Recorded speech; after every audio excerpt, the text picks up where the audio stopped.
Pourquoi on dit que les bactéries résistent aux antibiotiques? Pour comprendre comment les bactéries résistent aux antibiotiques, il est important de savoir ce qu'est un antibiotique. Un antibiotique, c'est une molécule qui est capable d'empêcher le développement d'une bactérie en bloquant l'activité d'un composant bactérien nécessaire à sa survie. Ces molécules permettent de traiter efficacement les infections bactériennes. Elles s'attaquent à la cause de la maladie, la bactérie donc, et pas aux symptômes, fièvre ou douleur, et en général, elles ont assez peu d'effets secondaires puisqu'elles n'affectent pas les cellules humaines.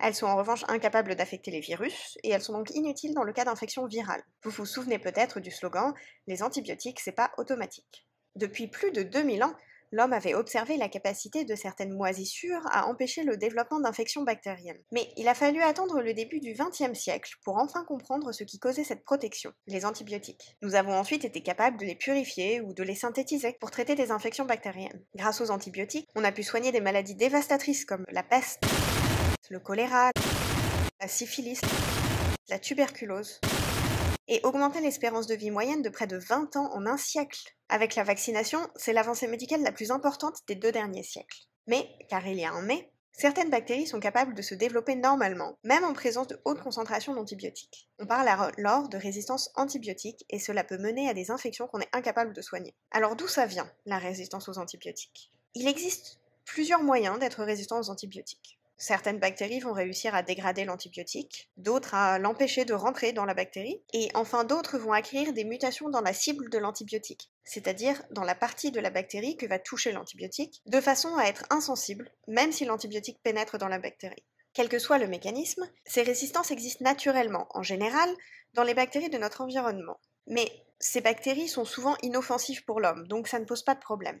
En revanche, lorsque ces résistances sont transférées à des bactéries pouvant causer des infections, cela devient dangereux. Et c'est là qu'est tout le problème, car les résistances antibiotiques ont une forte tendance à être échangées entre bactéries, et donc à se répandre dans la population. Et plus on utilise d'antibiotiques, plus ce transfert est favorisé. Prenons un exemple. Imaginons que quelqu'un développe un super bouclier, une résistance, qui le protège des flèches. Dans notre cas, les flèches, c'est l'antibiotique qui veut détruire la personne, représentant la bactérie, qui est elle protégée par le bouclier, la résistance antibiotique. Cette personne peut garder le bouclier pour elle, auquel cas elle sera protégée, mais toutes les autres personnes seront vulnérables, et les flèches toucheront tout le monde. Mais si cette personne décide de partager le bouclier avec tous ceux qu'elle rencontre, alors les flèches ne pourront plus toucher personne. C'est la transmission horizontale, la transmission à d'autres individus hors de toute reproduction.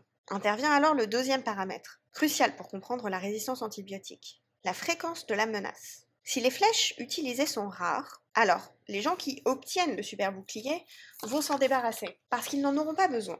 Mais si la menace est fréquente, les gens vont garder ce bouclier et l'échanger au maximum. Et le jour où il devient très important de toucher ces gens avec les flèches, ce n'est plus possible. Or, avec les antibiotiques, on a fait pareil. On les a surutilisés, en prescrivant des doses énormes en élevage intensif. Chez l'homme, on les a utilisés pour soigner des maladies non causées par les bactéries, ou sans respecter la prescription jusqu'à la fin du traitement. Tout cela a créé une sélection naturelle qui a fortement favorisé l'échange de résistance entre bactéries, et permis aux bactéries capables de causer des infections de les acquérir.